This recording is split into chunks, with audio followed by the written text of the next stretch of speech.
கர்த்தருடைய வார்த்தைக்கு நேராக கடந்து போவோமாக. வேதத்தை எடுத்துக்கொள்ளுங்கள். இந்த பிப்ரவரி மாதம் தேவன் கொடுத்ததான வாக்குத்தத்தத்துக்கு நேராக நம்முடைய இதயத்தை நான் திருப்பும்படியாக கேட்கிறேன். எல்லாரும் பைபிள் எடுத்து டேன் யுவர் பைபிள். சகரியா தீர்க்கதரிசன புஸ்தகம் 8வது அதிகாரம் 13வது வசனத்தை.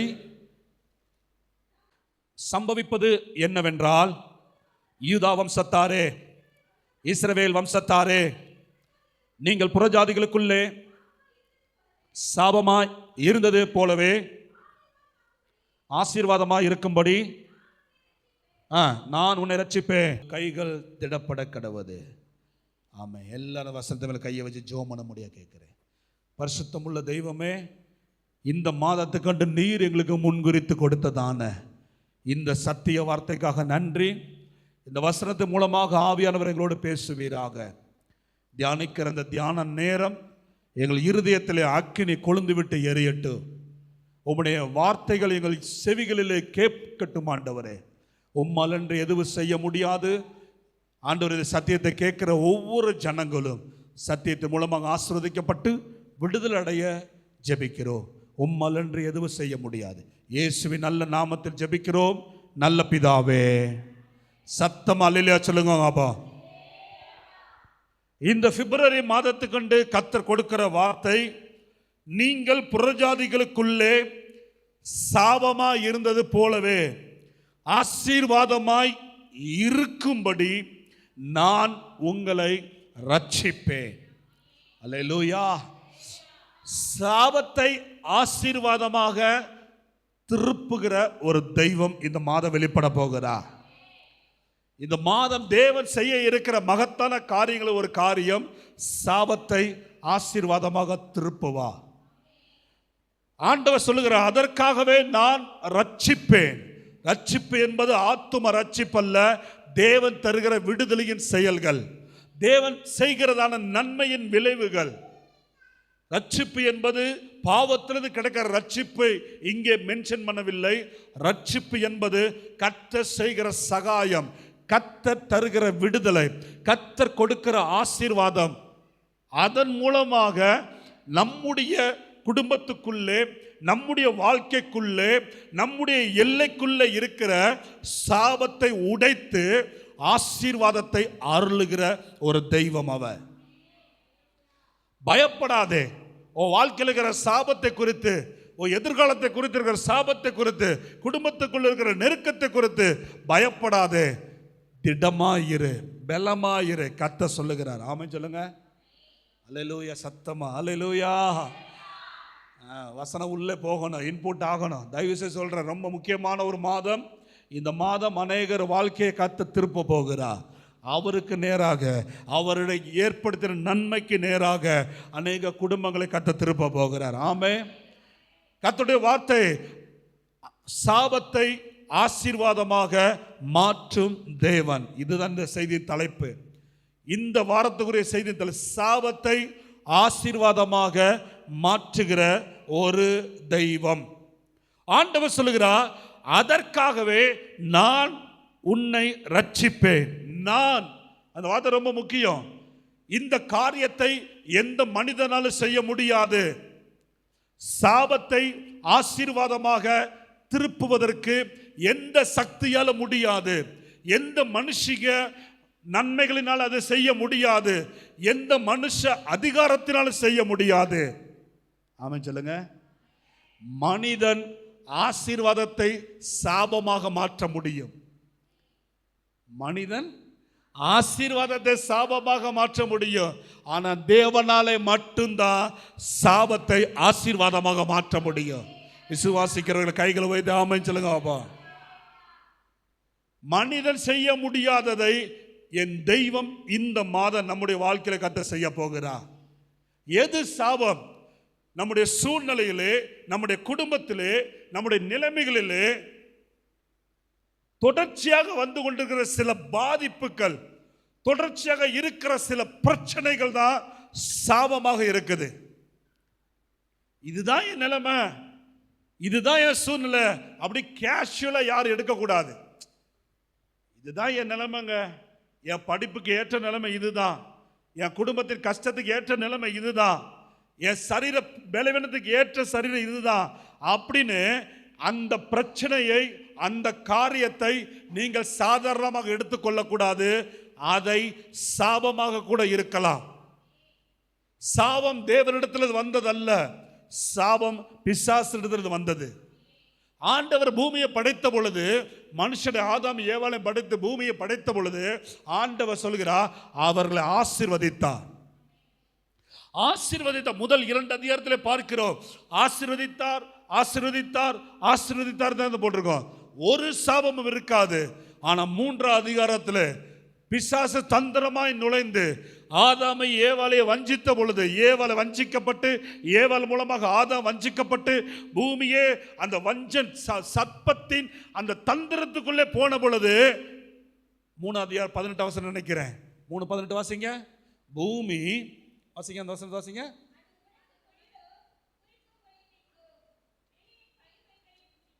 ஆ 17.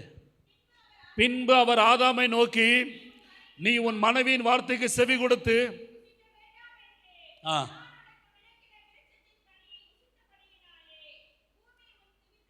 முதல் முறையாக சாபம் என்ற வார்த்தை தேவனால சொல்லப்படுகிறது.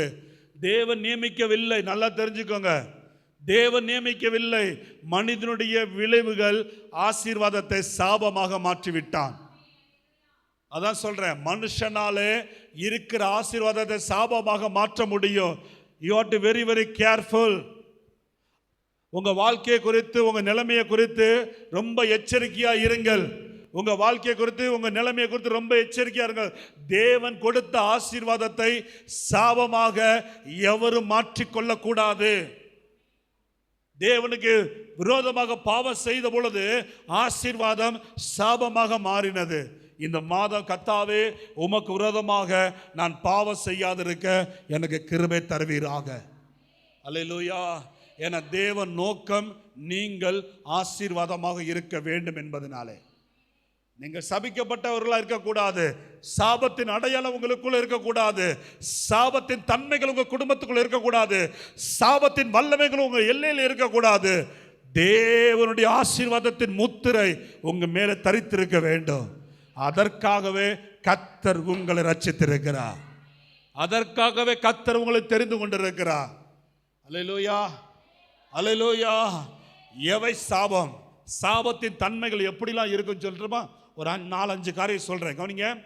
எது சாபம்? சாபம்னா வேற எதுவும் நினைச்சுக்கிட கூடாது. ஆகாய் 1:6 வாசிங்க. ஆகாய் 1:6 வாசிங்க. சகரியா புஸ்தகத்துக்கு அடுத்து ஆகாய் தீர்க்கதரிசன புஸ்தகம் 1ஆம் அதிகாரம். நீங்கள் திரளாய் விதைத்தும் கொஞ்சமாய் அறுத்து கொண்டு வருகிறீர்கள். நீங்கள் புசித்தும் திருப்தியாகவில்லை, குடித்தும் பரிபூர்ணமாகவில்லை. நீங்கள் வஸ்திரம் உடுத்தியும் குளிர் உங்களை விட்டு போகவில்லை. எல்லா சம்பாத்தியமும் பொத்தலான பையிலே போடுகிற ஒரு நிலைமையிலே நீங்கள் சம்பாதிக்கிறீர்கள். That is கர்ஸ். இதுதான் சாபம். சாபம் என்றால் என்ன? அதிகமாக உழைப்பு, கொஞ்சமான அறுவடை. எடுக்கிற முயற்சியிலே தொடர்ச்சியாக வருகிற தோல்வி சாபம். நீங்கள் எடுக்கிற பிரயாசத்தின் பலன் கவனிக்கிறீங்களா? கவனிக்க, ரொம்ப முக்கியம். படிக்கிற பிள்ளைக்கு சேர்த்து சொல்றேன், படிக்கிற பிள்ளைகள் எடுக்கிற முயற்சிக்கு தோல்வி வந்துகிட்டே இருக்குது. அது சாபம். நீங்க நினைக்கலாம் அது இயற்கையா வருது, அவ்வளவுதான் என் கெப்பாசிட்டி. இல்லை இல்லை, தேவன் அதற்காக உன்னை அந்த இடத்துல கர்த்தர் உன்னை வைக்கவில்லை. ஞானத்தை கொடுத்தவர் தெய்வீகமாக உன்னை கர்த்தர் உயர்த்த விரும்புகிறார். தேவன் கொடுக்கிற ஞானம் மற்றவர்களை காட்டிலும் 10 மடங்கு சிறந்திருக்க பண்ணும். தானியேலுக்கு கர்த்தர் ஞானத்தை கொடுத்தா 10 மடங்கு மற்றவர்களை காட்டிலும் உயர்த்தி இருந்தா. ஆமென் சொல்லுங்க. அல்லேலூயா. தேவன் கொடுத்தால் பூமியில அவர் உயர்ந்த இடத்துல இருப்பார். யோசேப்பை கர்த்தர் ஆசீர்வதித்தார். எல்லாருக்கும் மேலாக அவனை பிரதம மந்திரியா கர்த்தர் உயர்த்தி இருந்தார். அல்லேலூயா.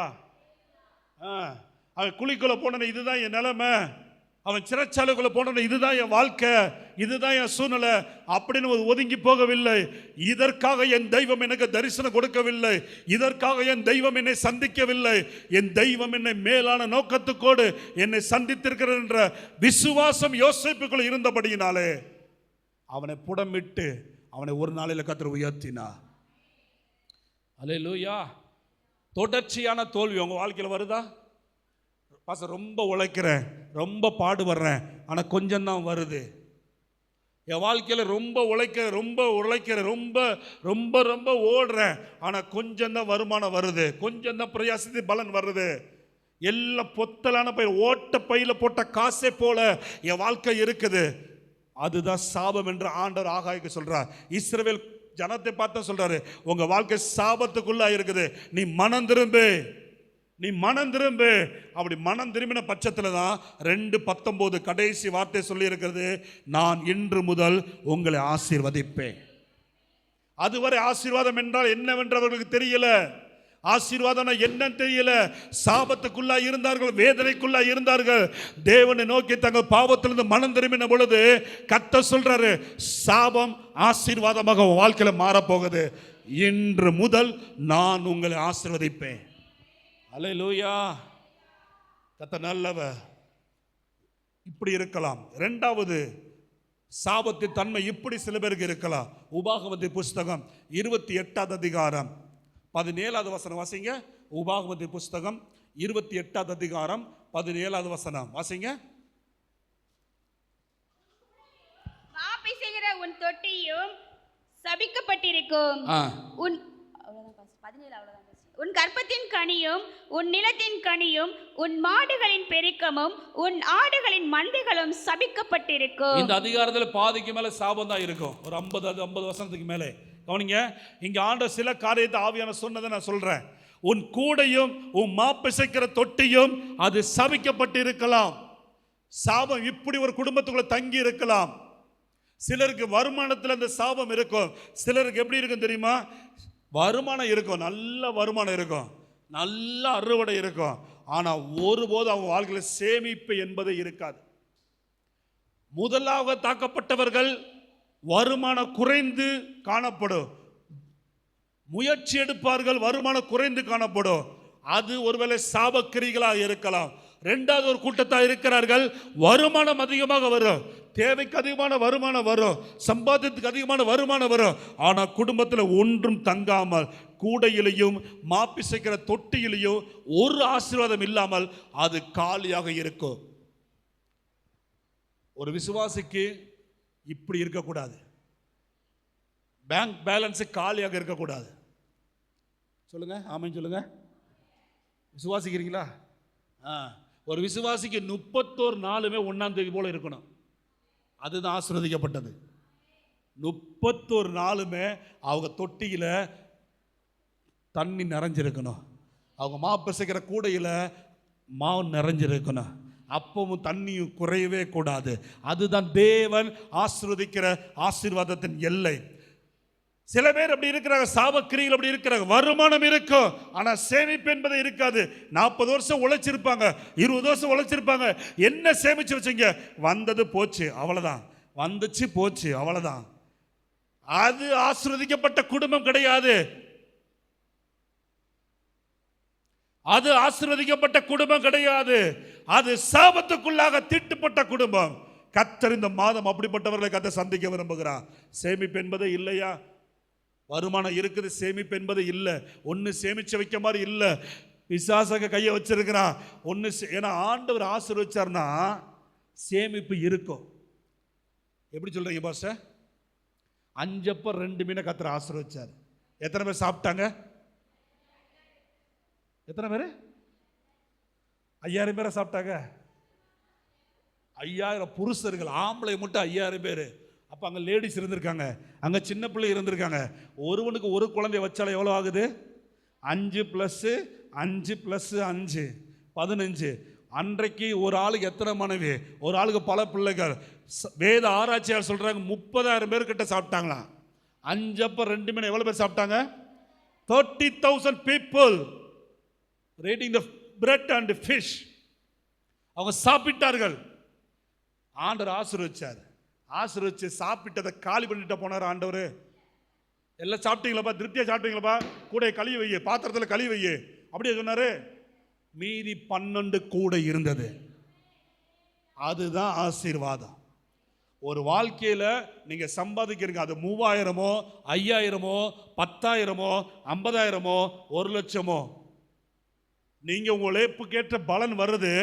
ஆனால் அந்த மாசம் முடியும் பொழுது மீதியான துணிக்கை இருக்கவே வேணும். 31ஆம் தேதி போய் செக் பண்ணும் பொழுது 1 ரூபா கூட இல்லை பாஸ்டர், எல்லாம் காலியாச்சு. இல்லை, பிசாசங்க கையை வச்சுட்டான்னு அர்த்தம். விசுவாசிகளை சாதாரண எடுத்துக்கூடாது. ஆமா, விலைவாசில உயர்ந்துருச்சு, தேவைகள் அதிகமாயிருச்சு. இல்லை, தேவனுடைய ஆசீர்வாதம் உங்க வாழ்க்கையில மீதியை கர்த்தர் எடுக்க வைப்பா.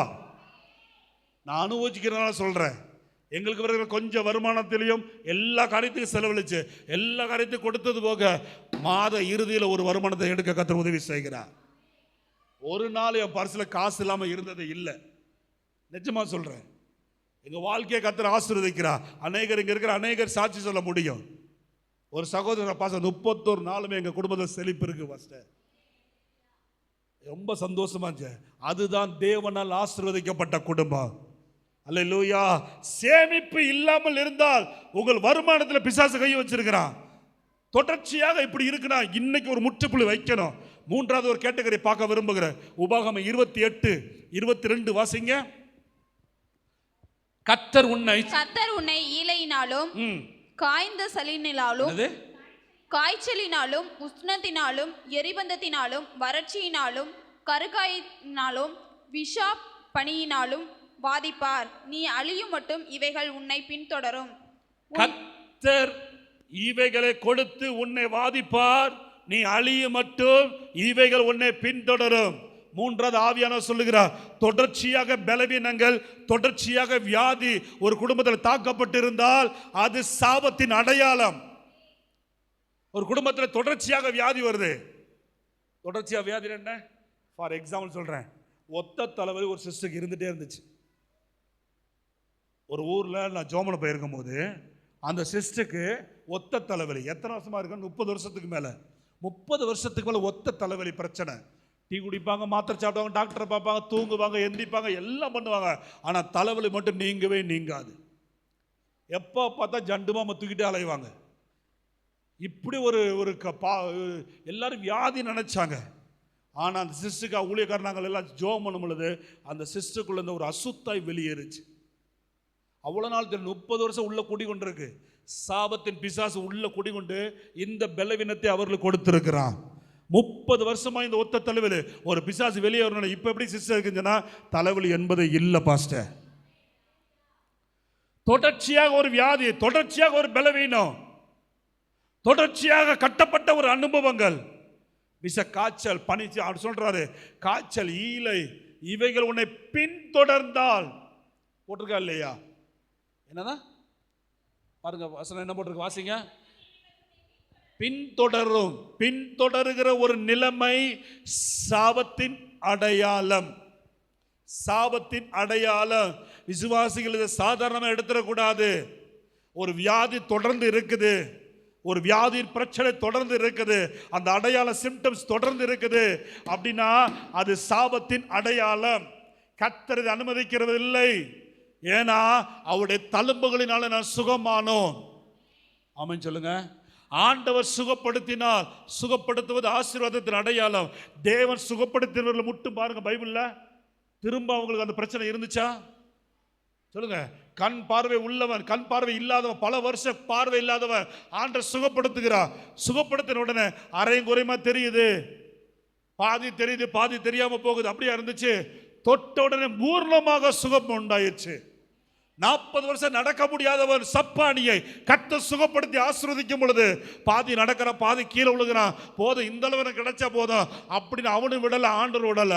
கர்த்தர் அவனை துள்ளி குதிச்சு எழுந்து நடந்து தேவாலயத்துக்குள்ள வந்து நின்றான். கர்த்தர் சுகப்படுத்தி நல்லா அப்படி இருக்கும். ஆமென் சொல்லுங்க. உங்க குடும்பத்தில் அந்த சிம்டம்ஸ் இருக்கான்னு பாருங்க.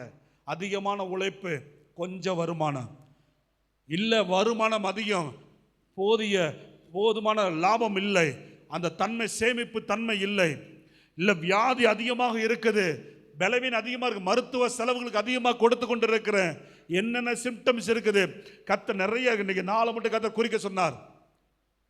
எது உங்க வாழ்க்கை தாக்கி கொண்டிருக்கிறது? இன்னொன்று நான் சொல்லிடுறேன், கவனிங்க. 28:37 வாசிங்க. 28:37 உபாகமம்.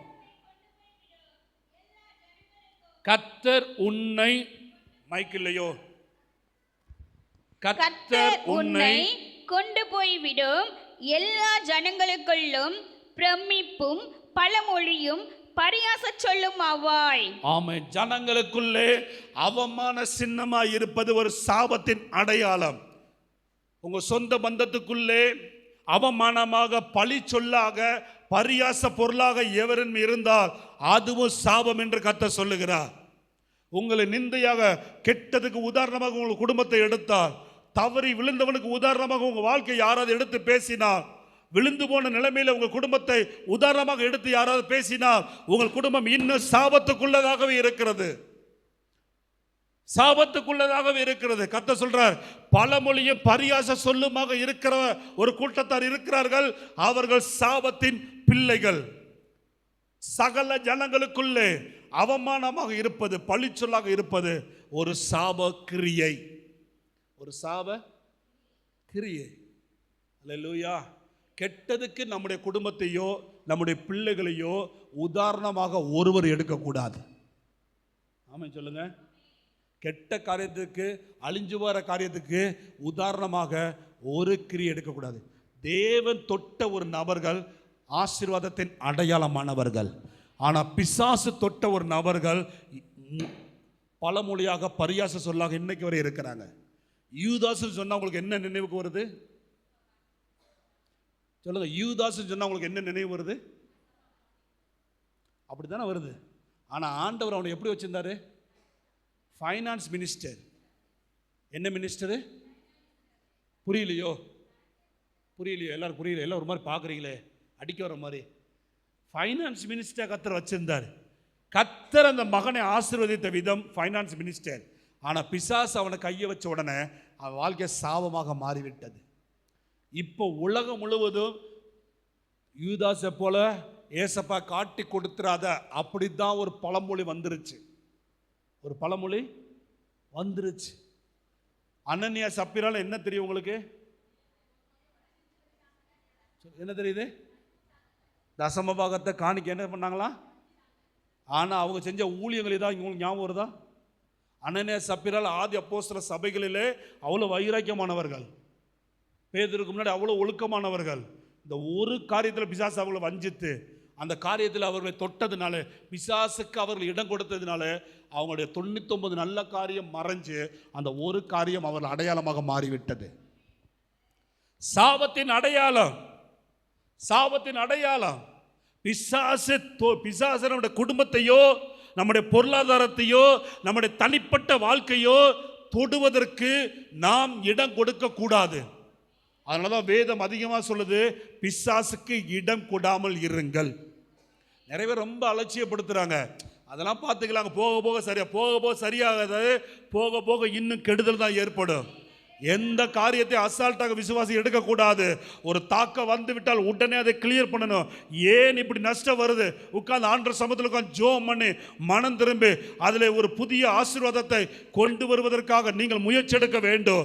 ஏன் என் குடும்பத்தில் நஷ்டம் வருது? முழங்கால் படி ஜெபம் பண்ணுங்க. ஏன் என் குடும்பத்தில் வியாதி வருகிறது?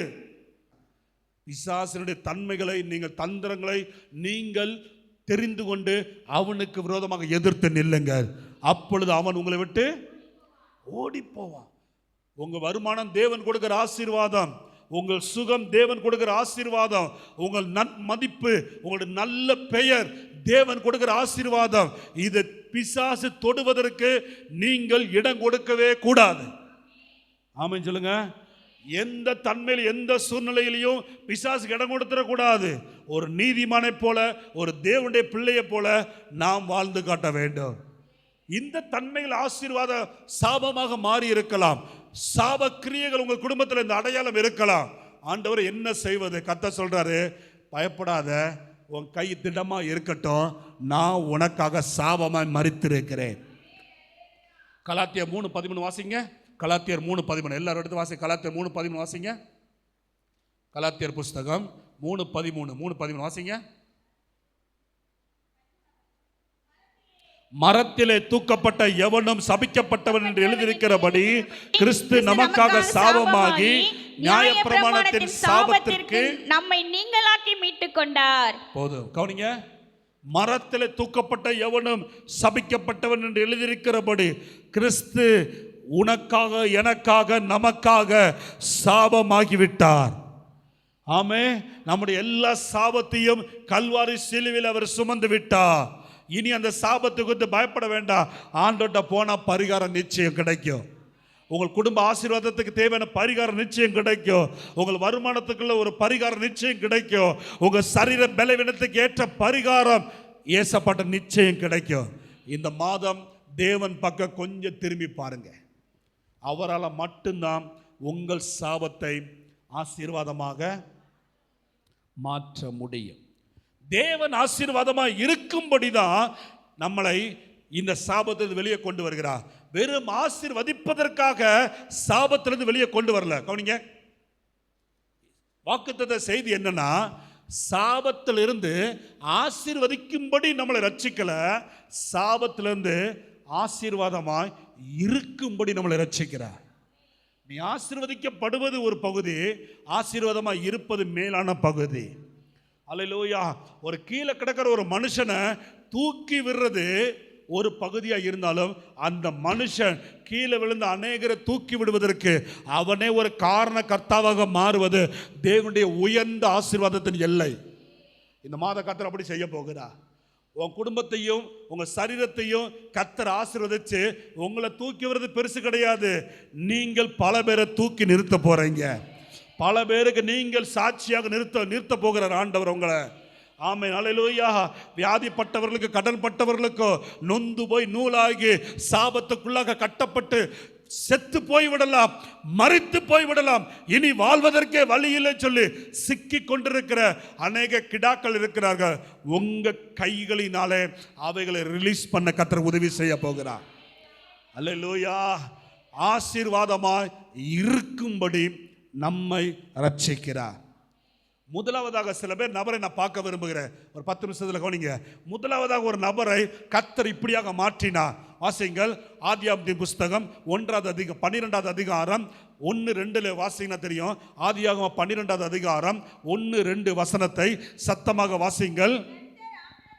கர்த்தர் ஆபிரகாமை நோக்கி, நீ உன் தேசத்தையும் உன் இனத்தையும் உன் தகப்பனுடைய வீட்டையும் விட்டு புறப்பட்டு நான் உனக்கு காண்பிக்கும் தேசத்துக்கு போ.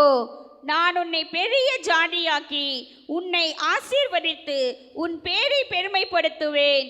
நீ ஆசீர்வாதமாய் இருப்பாய். ஆமென், அல்லேலூயா. கவனிங்க, இப்ப கவனிங்க. உங்களுக்கு புரியுற மாதிரி சொல்றேன். ஆபிரகாமை குறித்து கர்த்தர் சொல்றார். ஆபிரகாமை கர்த்தர் வெளியே வர சொல்றார். வெளியே வந்துட்டார். வெளியே வந்த உடனே ஆண்டவர் சொல்றாரு, நான் உன்னை ஆசீர்வதித்து உன் பேரை அதோடு நிப்பாட்டி இருக்கலாம். உன்னை வெளியே கொண்டு வருவது, சாபத்திலிருந்து வெளியே கொண்டு வருவது உன்னை ஆசீர்வதிப்பதற்காக அல்லப்பா. என்ன? உன்னை ஆசீர்வதித்து உன்னை பெருமைப்படுத்துவேன். இது ரொம்ப ஒரு ஆவிக்குரிய விளக்கம், நல்லா புரிஞ்சுக்கோங்க. ரொம்ப முக்கியமான ஒரு பகுதி. அதோடு கர்த்தர் முற்றுப்புள்ளி வைக்கல. அந்த வசனத்தை முடிக்கும் பொழுது சொல்றாரு, நீ ஆசீர்வாதமா, you will be a blessing. ஆமென் சொல்லுங்க. நீயே ஆசீர்வாதமாக இருக்கும்படி நான் உன்னை ரட்சித்திருக்கிறேன். ஆண்டவர் ஆபிரகாமை அப்படித்தான் கர்த்தர் அழைத்திருக்கிறார். அவன் ஆசீர்வதிக்கப்படுவதற்காக ஆபிரகாமை கர்த்தர் தெரிந்து கொள்ளவில்லை. அவன் பல குடும்பத்துக்கு, பல தலைமுறைக்கு ஆசீர்வாதமாக இருக்கும்படிக்கு ஆபிரகாமை கர்த்தர் தெரிந்து கொண்டார். ஆபிரகாமுடைய பின்னணியத்தை குறித்து நமக்கு தெரியும், அநேகருக்கு தெரியும். யோசுவாவின் புஸ்தகம் 24வது அதிகாரம் 2வது வசனத்தை வாசித்து பார்த்தீங்கன்னா தெரியும். ஆபிரகாமுடைய தகப்பன் தேராகு அவர்கள் எல்லாரும் விக்கிரக சிலைகளை செய்து வணங்கி கொண்டிருக்கிற ஒரு புறஜாதியான கூட்டத்தில் இருந்தவர்கள். அது யோசுவா சொல்றாரு. யோசுவாவின் மூலம் கர்த்தர் சொல்லுகிறாரு, ஆபிரகாம் எப்படிப்பட்டவன் தெரியுமாப்பா? அவன் கிறிஸ்தவ பின்னணியத்திலிருந்து வரல, ஆபிரகாம் கிறிஸ்தவ குடும்பத்திலிருந்து வரல. அவனுடைய தொழில் என்ன? அவனுடைய தகப்பனுடைய தொழில் என்ன? விக்கிரக சிலைகளை செய்து அவைகளை வணங்கி அவைகளை நமஸ்கரித்தவன் ஆபிரகாம். அப்படிப்பட்டதான நிலைமையில இருந்த ஆபிரகாமை கர்த்தர் சொல்றாரு, உன் தேசத்தை விட்டு, உன் வீட்டை விட்டு, உன் தகப்பன் குடும்பத்தை விட்டு, இந்த விக்கிரகத்தை விட்டு நீ வெளியே வா. வெளியே வந்து நான் காண்பிக்கிறதான பரிசுத்த தேசத்துக்கு, நான் காண்பிக்கிறதான ஆசீர்வாதமான இடத்துக்கு நீ போ என்று சொன்னார் ஆண்டவர். ஏன் கர்த்தர் இவ்வளவு கண்ணியமா சொல்றார் ஆண்டவர்? நீங்க ஆபிரகாம் மேல ஒரு நோக்கம் இருந்தது. வெளியே கொண்டு வந்தால் இவன் மூலமாக ஒரு தலைமுறை எழும்போ, அந்த சந்ததியிலே இயேசு வருவா, அந்த சந்ததி மூலமாக ஒரு கூட்டம் என்னை ஆராதிக்கும் என்ற ஒரு மிகப்பெரிய எதிர்பார்ப்போடு தான் ஆபிரகாமை வெளியே கொண்டு வருகிறார். உங்களை ரட்சித்ததுக்கு ஒரு நோக்கம் இருக்குது, உங்களை கர்த்தர் தெரிந்து கொண்டதுக்கு ஒரு நோக்கம் இருக்குது. விருதாவாய் நீங்கள் ரட்சிக்கப்படவில்லை, விருதாவாக நீங்கள் விக்கிரத்தை விட்டு வரவில்லை, விருதாவாக நீங்கள் சாபத்திலிருந்து வெளியே கர்த்தர் கொண்டு வரவில்லை. நீங்கள் பல பேருக்கு ஆசீர்வாதமாக இருக்கும்படிக்கு கர்த்தர் உங்களை தெரிந்து கொண்டிருக்கிறார். இதை விசுவாசிகள் மாத்திரம் கைகளை உயர்த்தி ஆமென் சொல்லுங்க பாப்பா.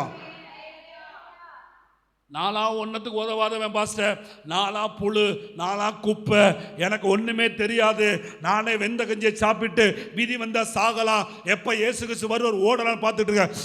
இப்படிப்பட்டதான கோழையான வாழ்க்கை வாழ்வதற்கு தேவன் உன்னை ரட்சிக்கவில்லை.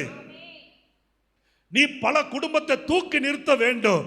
பல குடும்பத்துக்கு உன் மூலமாக இயேசுவின் ஆசீர்வாதம் வர வேண்டும் என்ற ஒரு மேலான திட்டத்தோடு கர்த்தர் உன்னை தெரிந்து கொண்டிருக்கிறார். அல்லேலூயா. சபிக்கப்பட்ட குடும்பத்தில் இருந்தவன் ஆபிரகாம், விக்கிரகத்தை வணங்கி கொண்டிருந்தவன் ஆபிரகாம். 27 உபாகமத்தின் புஸ்தகம் 27வது அதிகாரம் 15வது வசனம் சொல்லி இருக்கிறது, விக்கிரக சிலைகளை செய்கிறவர்கள் சபிக்கப்பட்டவர்கள். அப்போ ஆபிரகாம் எதில் இருந்தான்? சபிக்கப்பட்ட நிலைமையில இருந்தான். சபிக்கப்பட்ட நிலைமையில இருந்தான். அந்த சாபத்திலிருந்து கர்த்தர் வெளியே வர சொல்லுகிறார். வெளியே வர சொல்லி ஆண்டவர், நீ ஆசீர்வாதமாக இருப்பாய். அதோடு நிக்கல. 12:3 ஆதியாகமம் 12:3 பார்க்கிறோம், பூமியின் வம்சங்கள் எல்லாம், நல்ல சத்தமா சொல்லுங்க, பூமியில் உள்ள வம்சங்கள் எல்லாம் உனக்குள் ஆசீர்வதிக்கப்படும் என்றார். உனக்குள். ஆமென் சொல்லுங்க. நீ ஆசீர்வதிக்கப்படுவதற்காக சாபத்திலிருந்து வெளியே வரல. நீ ரட்சிக்கப்பட்டது எதற்காக சொல்லுங்க? நீங்க ரட்சிக்கப்பட்டது எதற்காக? நீங்க ஞானஸ்நானம் எடுத்தது எதற்காக?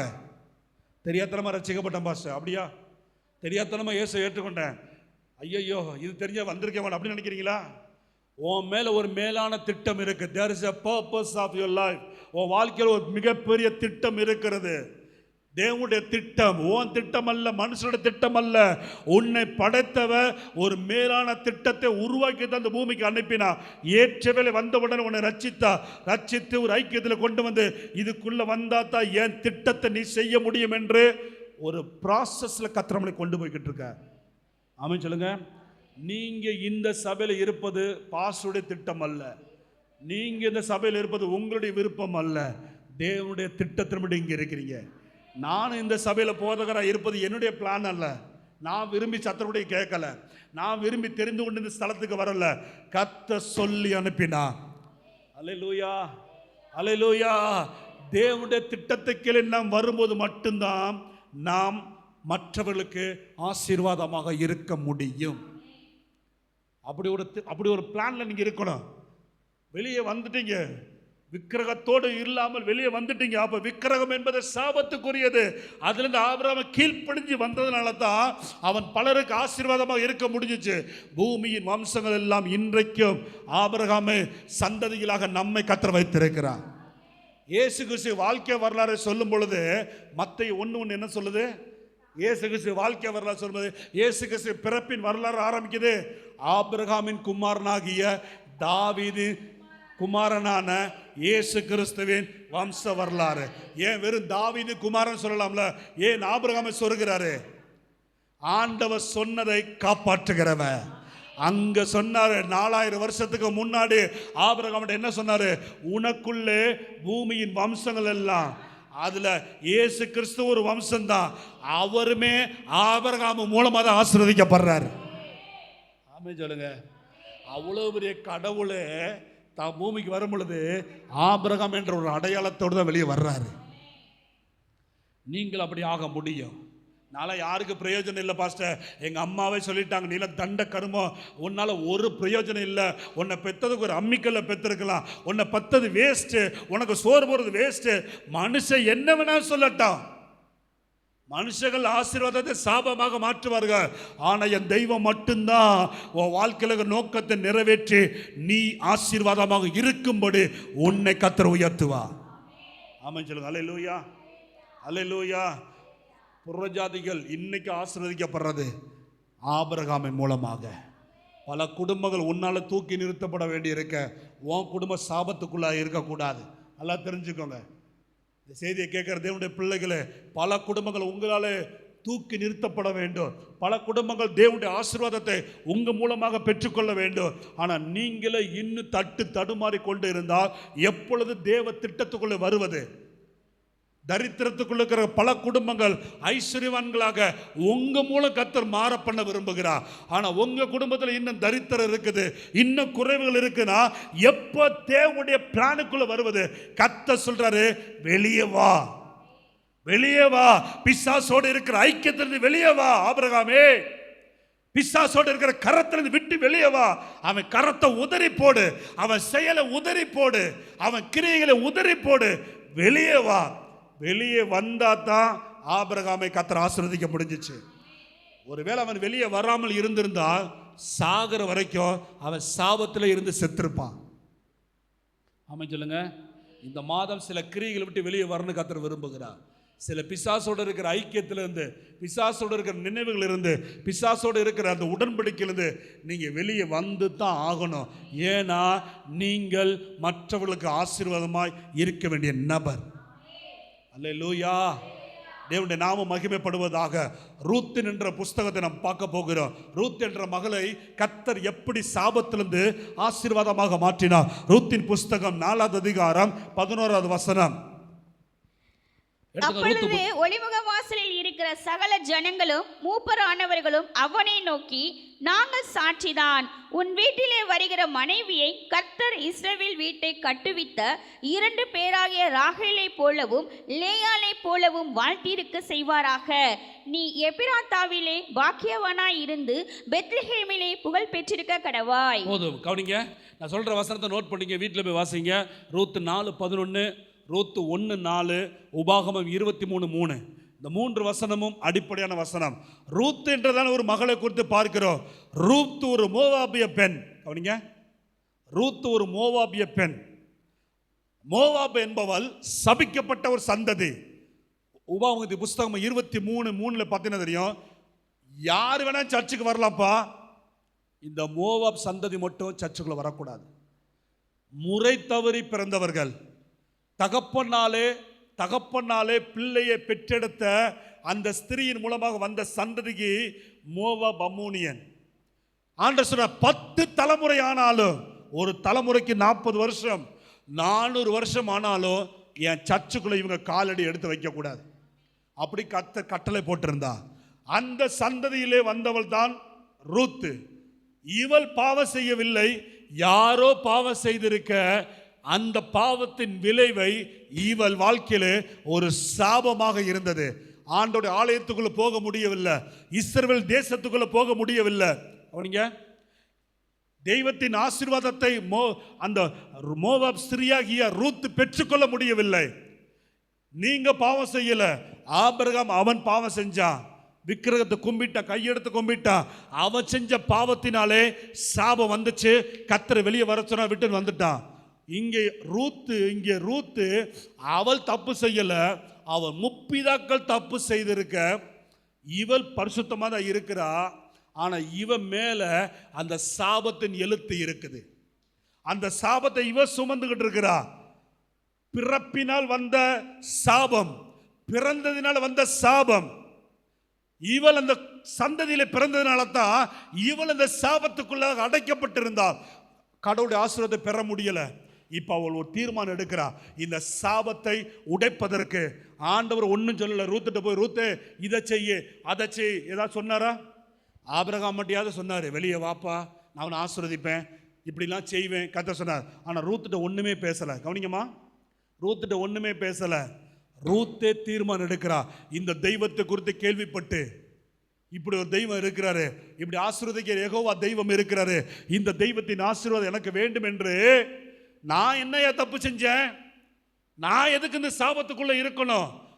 இந்த ஜாதியில பிறந்தது ஏன் தப்பா? இந்த கோத்திரத்தில் பிறந்தது ஏன் தப்பா? இந்த குலத்தில் பிறந்தது ஏன் தப்பா? நான் எதுக்கு இந்த சாபத்தில் இருக்கணும்? நான் இதை உடைச்சு வெளியே வர்றேன்னு சொல்லி ரூத் ஒரு நாள் தீர்மானம் எடுக்கிறார். ரூத்தின் புஸ்தகம் 1 அதிகாரம் 17 பார்த்தீங்கன்னா தெரியும். ஆண்டவரை வாசிக்க வேண்டாம், ஆண்டவரை ரூத்து பற்றி கொள்ளுகிறார், உறுதியாய் பற்றி கொள்ளுகிறார். ஆமென் சொல்லுங்க. ஆண்டவரை உறுதியா, அவர் கேட்கல நீ வாப்பா நான் உன்னை பிடிக்கணும் நீ வா, அப்படி கூப்பிடவே இல்லை. இவளா போய் தொத்திக்கிற ஆண்டவரை. வார்த்தை சொல்லுது, என்னிடத்தில் வருகிற ஒருவனையும் நான் புறம்பே தள்ளுவதில்லை. ஆண்டவருடைய உள்ளம் அப்படிப்பட்ட உள்ளம். எந்த மனுஷனைய நேசிக்கிற இருதயம், எப்படிப்பட்ட நிலைமையிலேயே விழுந்தவனையோ ஆண்டவர் கிட்ட வந்துட்டா ஆண்டவர் அவனை மன்னித்து ஏற்றுக்கொண்டு அரவணைச்சு அவன் வாழ்க்கையில் இருக்கிற சாபத்தை உடைச்சு ஆசீர்வாதத்துக்காக கர்த்தர் கொண்டு வருவா. அல்லேலூயா. ரூத்து வந்தா கர்த்தர் நல்லவர். ரூத்தை கர்த்தர் ஆசீர்வதித்தார். எந்த அளவுக்கு ஆசீர்வதித்தார்? ஒரு இஸ்ரவேல் தேசமே அவள் மூலம் ஆசீர்வதிக்கப்படுவதற்கு அவளை ஆசீர்வாதத்தின் மைய புள்ளியாக கர்த்தர் நிறுத்துகிறார். அல்லேலூயா.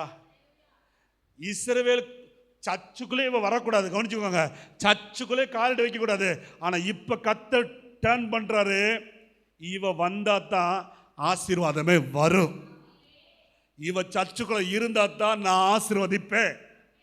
அல்லேலூயா. கர்த்தர் அப்படி திருப்புகிறார். இஸ்ரவேல் தேசத்துல உட்காரவே கூடாது. கர்த்தர் சொல்றாரு, இஸ்ரவேல் தேசத்துல யார் உயர்ந்த இடத்துல இருக்கிறாங்க அந்த பொசிஷன்ல நான் ரூத்தை கொண்டு போய் உட்கார வைக்கிறேன். ராகலை போல லேயாலை போல நான் அவளை வாழ்ந்திருக்க செய்வேன். அவ்வளவு பரிசுத்தமா இருந்த அந்த பரிசுத்த வார்த்தைகளோடு சாக்கடையில கிடந்தவளை தூக்கி கொண்டு வந்து மேல வைக்கிறார். என் ஆண்டவர் சாபத்தை ஆசீர்வாதமாக திருப்புகிறவர். ஆமென் சொல்லுங்க. அல்லேலூயா, அல்லேலூயா. சில பேர் ரொம்ப வருத்தப்படுவாங்க, நான் கீழ் ஜாதியில் பிறந்துட்டேன் பாஸ்டர், எல்லாரும் இன்னும் ஒரு மாதிரி அவமானமாக என்றாங்க, அவமானமாக பார்க்குறாங்க, மேல் ஜாதி கிடைக்கிற மதிப்பு எனக்கு கிடைக்கல, நான் இந்த ஜாதியில் பிறந்தது ஏன் தப்பா, இந்த குலத்தில் பிறந்தது ஏன் தப்பா, அப்படி இப்படி வருத்தமே நமக்குள்ள வரக்கூடாது. கர்த்தர் உன்னை தொட்டால், கர்த்தர் உன்னை மகிமைப்படுத்தினால், தேவனுக்கு பிரியமான வாழ்க்கை நீ வாழ்ந்தால், அந்த உயர் குலத்தால் ஓ முன்னாடி மண்டியிட்டு என் தலை மேல கையை வச்சு என்னை ஆசீர்வதியும் என்று மோசேயின் இடத்துல பார்வோன் கேட்டது போல கர்த்தர் கேட்க வைப்பார். ஆமென். புரியல நினைக்கிறேன். அல்லேலூயா. மோசே உயர்ந்த குலத்தில் இருந்தவன் அல்ல, மோசே தாழ்ந்த குலத்தில் எபிரேயன். ஆனா ஒரு எகிப்தியன் அவன் முன்னாடி மண்டி இடுகிறான். எகிப்தியருக்கு எபிரேயரை கண்டாலே பிடிக்காது. அவங்களோட உட்கார்ந்து என்ன செய்ய மாட்டாங்க, சாப்பிட கூட மாட்டாங்க. நம்மளாம் பெரிய ஜாதி, பெரிய ஜாதி, நம்மளாம் உயர்ந்த ஜாதி, இவங்கிட்ட தண்ணி குடிக்கக்கூடாது, இவன்கிட்ட சாப்பிடக்கூடாது. ஹே, கர்த்தர் மோசே கர்த்தர் ஆசீர்வதித்த உடனே, கர்த்தருக்கு பிரியமான வாழ்க்கையை மோசே வாழ்ந்த உடனே ஒரு நாள் மோசே முன்னாடி பார்வோன் முழங்கால் போடுறான். வாசித்தீங்கன்னா தெரியும். முழங்கால் போட்டு என் தலை மேல கையை வச்சு என்ன ஆசீர்வதி, நீ ஆசீர்வதிச்சா என் குடும்பம் நல்லா இருக்கும். எப்படிங்க மாறுச்சு? என் தேவனால் கூடாத காரியம் சொல்லுங்க, பேதைய ஞானியாக்க அவரால் முடியும். இல்லாதவனை இருக்கிறவனை காட்டில உயர்ந்த இடத்துல கொண்டு வர அவரால் முடியும். ரூத்தை கர்த்தர் அப்படி உயர்த்தினார். முற்பிதாக்கள் செய்த சாபத்தை, முற்பிதாக்கள் செய்த பாவத்தை சாபத்தின் அடையாளமாக சுமந்து கொண்டிருந்தவள் இயேசுவை பற்றி பிடிச்ச உடனே அவ தலையெழுத்தே மாறிடுச்சு. நீங்க அப்படி பிடிக்கணும். இயேசு பிடிக்கிறது முக்கியம் கிடையாது, ரூத்தை போல உறுதியா பிடிக்கணும். புரியுதா? நிறைய பேர் பிடிப்பாங்க, சந்தர்ப்ப சூழ்நிலை வந்துச்சுன்னா அப்பப்ப விட்டுட்டு இயேசு பிடிப்பாங்க. பார்த்துருக்கீங்களா? அப்பப்ப இயேசுவை மறைச்சு வாழ்வாங்க. அப்படிப்பட்டவர்களுக்கு இந்த வசனம் பொருந்தாது. புயல் அடித்தாலும், அவமானம் வந்தாலும், நிந்தை வந்தாலும், என்ன வந்தாலும், ஏது வந்தாலும், உயர்வானாலும், சாவானாலும், மரணமானாலும், எதுவானாலும் இயேசுதான் எனக்கு எல்லாம் சொல்லி இயேசுவை எவர்கள் வைராக்கியமாக பற்றி பிடிக்கிறார்களோ அப்படிப்பட்டவர்களை என் ஆண்டவர் ஆசீர்வாதமாக இருக்கும்படி ரட்சிப்பார். ஆமென் சொல்லுங்க. அல்லேலூயா. உறுதியாக பிடிச்சிருங்க. இந்த மாதம் ஏசப்பாவை பிடிக்கிறது முக்கியம். நிறைய பேர் பிடிக்கிறாங்க, சூழ்நிலை மாறணும் ஏசப்பா விட்டுட்டு போயிடுறாங்க. அப்படிப்பட்ட சொல்ல, எப்போ உனக்கு சரி ஏட்டுப்பா நீ விட்டு போறியா அப்போ, என்னால் ஒரு உதவி உன்னால் செய்ய முடியாது. உறுதியாக பிடிக்கிறவங்க மட்டும்தான் ஆசீர்வாதமாக இருக்கும்படி அவனை உயர்த்துவார். அல்லேலூயா. கர்த்தருடைய நாமம் மகிமைப்படுவதாக. உன்னை அற்பமாய் பார்ப்பவனுக்கு நீ ஆசீர்வாதமாக இருப்பதற்கு தேவனை உறுதியாக பிடித்துக்கொள். மூன்றாவது ஒரே காரியத்தை சொல்லி முடிக்கிறேன். வாசிங்க. யோவான் சுவிசேஷ புஸ்தகம் 4வது அதிகாரம் 8-9. யோவான் சுவிசேஷ புஸ்தகம் 4வது அதிகாரம் 8-9. அப்பொழுது சமாரியா நாட்டாளாகிய ஒரு ஸ்திரீ தண்ணீர் மெல்ல வந்தாள். இயேசு அவளை நோக்கி தாகத்துக்கு தா என்றார். யூதர்கள் சமாரியருடனே சம்பந்தம் கலவாதவர்களானபடியால் சமாரிய ஸ்திரீ அவரை நோக்கி, நீர் யூதனாய் இருக்க சமாரிய ஸ்திரீயாகிய என்னிடத்தில் தாகத்துக்கு தா என்று எப்படி கேட்கலாம் என்றாள். போதும், கவனிங்க. உங்களுக்கு நல்லா தெரியும் சமாரியா ஸ்திரீ வாழ்க்கையில் நடந்த ஒரு காரியம். சமாரியர் யார்னா, ஒரு யூதனும் ஒரு புறஜாதியும் சம்பந்தம் கலந்து அதன் மூலமாக பிறந்த குழந்தைகள் தான் சமாரியர். ஒரு பரிசுத்தமான ஒரு தேவ ஜனமும் ஒரு பாவியான தேவ ஜனமும் இணைஞ்சு அந்த ஜனங்களை இணைஞ்சு அதன் மூலமாக பிறந்தவர்கள் தான் சமாரியர்கள். அதனால சாகர வரைக்கும் அவங்க சந்ததியாக சமாரியர்களை யூதர்கள் வெறுத்தார்கள். ஒரு யூதன் சமாரியரோடு பேச மாட்டான்.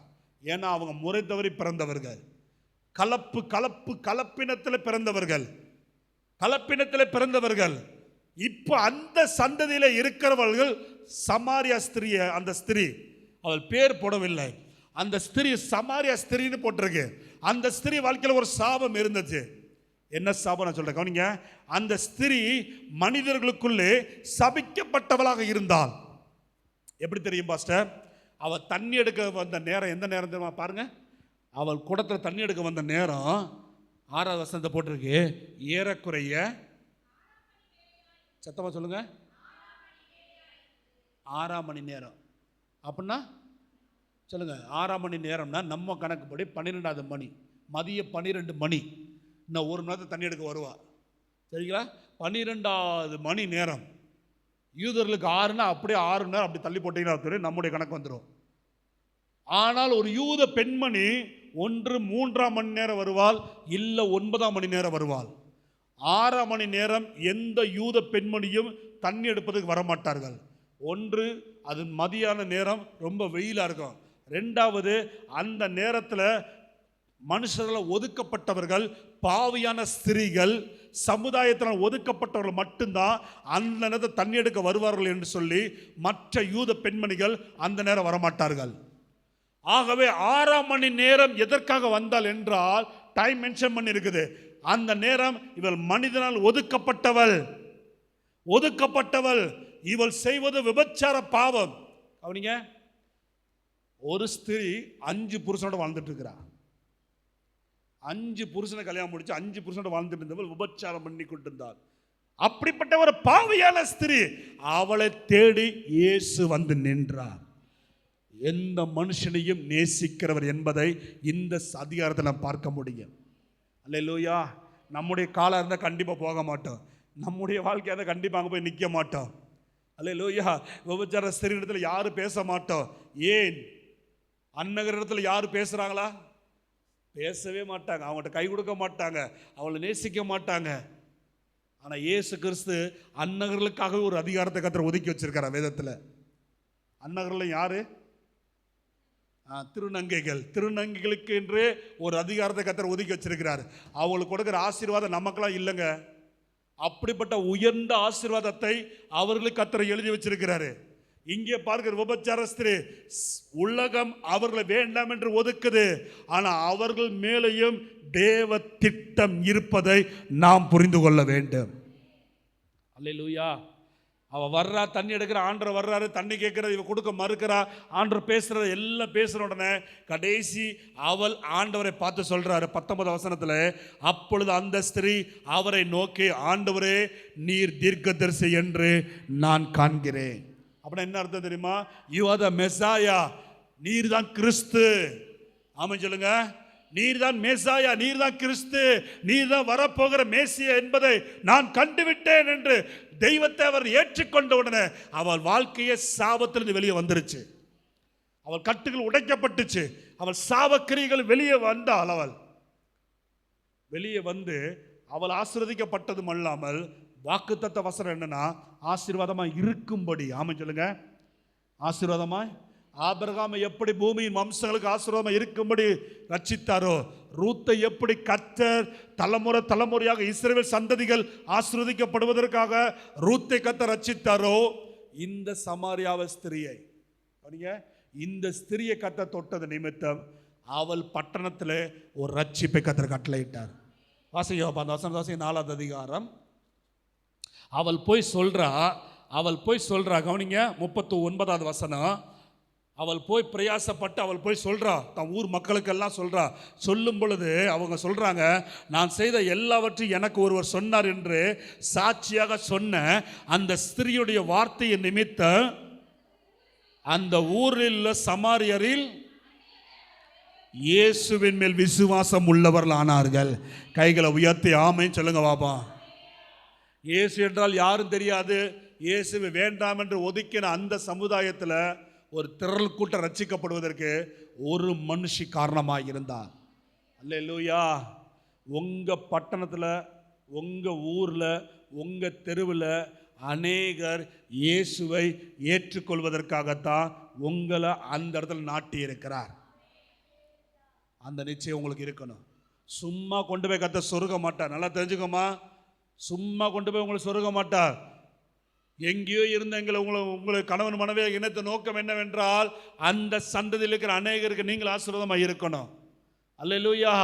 யாரோட கர்த்தர் பேசிக்கிட்டு இருக்காரு? எதுக்காக கர்த்தர் இங்கே கொண்டு வந்து நிறுத்தினாரு? இவங்களோட கர்த்தர் ஏன் அட்டாச் பண்ண வச்சாரு? அந்த சந்ததியில் இருக்கிற அநேகர் உங்க மூலம் இயேசுவை அறிந்து கொள்வதற்காகவே உங்களை கர்த்தர் எங்கோ இருந்த உங்களை கர்த்தர் கொண்டு வந்திருக்கிறார். அல்லேலூயா. ஒரு சமாரிய ஸ்திரியுடைய வாழ்க்கையை திருப்பினது நிமித்தம் அந்த பட்டணம் முழுவதும் ரட்சிக்கப்பட்டது. அவள் செய்தது என்ன தெரியுமா? ஆபிரகாம் கீழ்ப்படிந்தான், சாபம் ஆசீர்வாதமாக மாறினது. ரூத்து தேவனை உறுதியாய் பற்றி கொண்டால் சாபம் ஆசீர்வாதமாக மாறினது. இவள் என்ன செஞ்சா?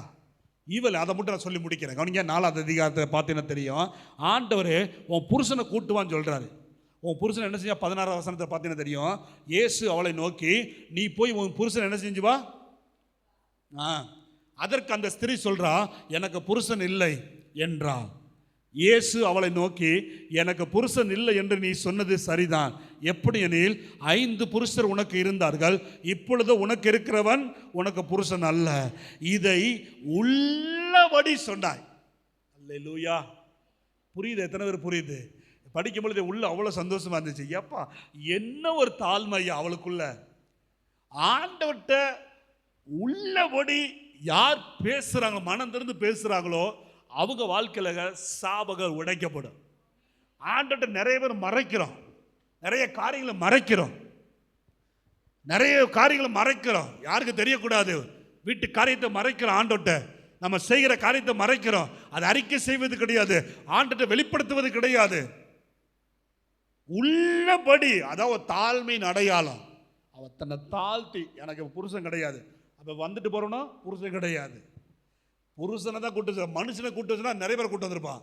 உனக்கு தெரிஞ்ச மனுஷங்களை கூட்டு வாங்கன்னா நிறைய ஆம்பளையில கூட்டு வந்திருப்பா. நல்லா புரிஞ்சுக்கோங்க. அப்படி ஆண்டவர் சொல்லலை. உனக்கு தெரிஞ்ச ஆண் மக்களெல்லாம் கூட்டு வச்சா நிறைய பேரை கூட்டு வந்திருப்பா. ஆனால் ஆண்டவர் சொல்ல, ஓ புருஷனை கூட்டு வா. எனக்கு புருஷனே இல்லையே. அப்போ ஆண்டவர் சொல்ல, 5 பேர் இப்போ இருக்கிற உனக்கு புருஷன் அல்ல. ஆண்டவர் அவன் நிலைமையை படம் பிடிச்சு காட்டினாலும் அவள் தன்னை தாழ்த்தி, ஆமாம் உண்மைதான், என் வாழ்க்கை எப்படித்தான், மனுஷங்க கேவலமாக சொல்லலாம், ஆனால் என்னால் என் வாழ்க்கையை மறைக்க முடியாதுல்ல, உமக்கு எல்லாம் தெரிஞ்சிருக்குல்ல, நான் எல்லாத்தையும் சொல்லிடுறேன். ஆமாம் உள்ளபடி இதுதான் என் நிலைமை சொன்னோன்னே ஆண்டவர், இதுதான் இப்போ எனக்கு தேவை. உள்ளத்தை மறைக்காமல் உள்ளதை உள்ளபடி நீ சொன்னாயே, இதற்காகவே உன் வாழ்க்கையில் இருக்கிற சாபத்தை நான் உடைக்கிறேன். ஆண்டோட்ட உண்மையை பேச பழகணும். நல்லா புரிஞ்சுக்கோங்க. சொல்லுங்க, ஆண்டோட்ட பாஸ்டர்ட்டே உண்மையை பேசணும். ஆண்டோட ஊழியக்கார பாஸ்டர் என்ன செய்யணும்? நிறைய பேர் பேசுறது இல்லை, நிறைய பேர் உள்ளதை மறைக்கிற, குடும்ப காரியத்தை மறைக்கிறதா பிரச்சனை. அன்னைக்கு அந்த தீர்க்கதரிசி மனைவி ஆண்டோட்ட போகலை, ஆண்டவரால் நியமிக்கப்பட்ட இதையும் சொல்லிடுறேன், ஊழியக்கார்ட்ட போய் உள்ளதை சொல்ல, உன்ட்ட என்ன இருக்குது, என்கிட்ட ஒன்றும் இல்லைன்னு சொல்லி தான் போ சொல்லியிருப்பார் தீர்க்கதரிசி. என்கிட்ட ஒன்றுமே இல்லை, ஒன்றுமே இல்லை, அதனால வீட்டில் வந்து நிற்கிறேன், உம்மட்ட வந்து நிற்கிறேன் அப்படி சொல்லியிருந்தா, நீ போய் சொல்கிற, வீட்டுக்கு போ, உனக்கு ஆசீர்வாதமே கிடையாது அப்படி விரட்டியிருப்பாரா இல்லையா? ஆனால் அவ்வளோ என் வீட்டில் ஒரு கூட எண்ணெய் இருக்குது. சொல்லுங்கள், என் வீட்டில் ஏன் அதை சொல்லணும்? அந்த இடத்துல ஆண்டவர் அற்புதத்துக்கு காரணமே உண்மையை சொல்ல வேண்டும். அல்லேலூயா. நீங்களும் ஊழியக்காரத்தில் உண்மையை பேசி பழகுங்க. ஆண்டோட்ட ஜெபம் பண்ணும்போது உண்மையை பேசி பழகுங்க. தயவுசெய்து சொல்கிறேன், ஆண்டோட்ட பேசும்போது உள்ளதை பேசி பழகுங்க. எனக்கு எல்லாம் தெரியும் அப்படின்னு சொல்லி கர்வத்தில் நிற்கக்கூடாது. தன்னை தாழ்த்தி உள்ள நிலைமையை சொல்லு, நான் இப்படி தான் ஆண்டவர், நான் கேவலமான வாழ்க்கை வாழ்ந்துட்டு இருக்கிறேன், நான் இப்படி ரொம்ப மோசமான வாழ்க்கை வாழ்ந்துட்டு இருக்கிறேன், நீங்கள் நினச்சிக்கிற என் வாழ்க்கை ஆசீர்வதிக்க முடியும் அப்படி சொல்லி பாருங்களேன். ஆண்டவர் அழுது சொல்லி பாருங்களேன், உங்கள் வாழ்க்கையில் இருக்கிற சாபத்தை கர்த்தர் உடைப்பா. அல்லேலூயா. கர்த்தர் கர்த்தர் சமாரியா ஸ்திரீயுடைய சாபத்தை உடைத்தா. இதோட முடிக்கிறேன், மீதி அடுத்த வாரம் பார்ப்போம். ஆபிரகாம் வாழ்க்கையில் சாபத்தை கர்த்தர் ஆசீர்வாதமாக திருப்பினார். ரூத்தின் வாழ்க்கையில் சாபத்தை ஆசீர்வாதமாக கர்த்தர் திருப்பினார். சமாரியா ஸ்திரீயுடைய வாழ்க்கை சாபத்தை ஆசீர்வாதமாக திருப்பினார்.